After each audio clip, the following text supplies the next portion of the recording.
बाजार में छत्तीसगढ़ क्रांति सेना के बैनर तले रविवार को लगभग 500 लोगों ने निवासियों के हितों की रक्षा के लिए लाठी रैली निकाली।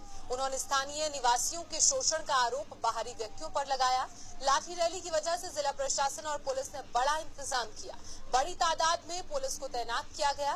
बता दें कि छत्तीसगढ़ क्रांति सेना ने पिछले दिनों आरक्षक आशुतोष बंजारे के साथ सिख समुदाय की ओर से मारपीट का भी विरोध किया था। साथ ही यातायात निरीक्षक डी के मरकाम पर 302 धारा लगाने की निष्पक्ष जांच की मांग की थी।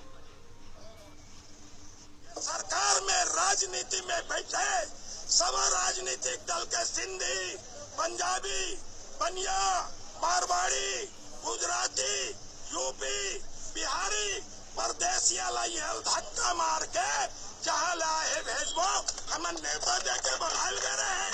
आज हम टेंट नहीं दिन यहाँ परदेसिया में संडी से टेंट है इकर गुंडागर्दी देख। जेल में जब न्यायिक जांच है, न्यायिक जांच के घोषणा करे है तो पहले न्यायिक जांच हुआ ओकर रिपोर्ट आवे तेकर बाद धारा लगावे। पहली ले जन हमार निर्दोष भाई बहनी है तेकर मन पर FIR करके जेल भीतरी धान दे है तत्काल मन जेल से रिहा करे जाए और FIR 302 की जो धारा लगे है और जो भी धारा लगे है तत्काल वापिस लिया जाए। लगा हुआ था तो उसके साथ मारपीट की गई थी, उसी के विरोध में लोगों द्वारा कि हमारे छत्तीसगढ़ के छत्तीसगढ़ियों के साथ हमारे अन्याय हो रहा है।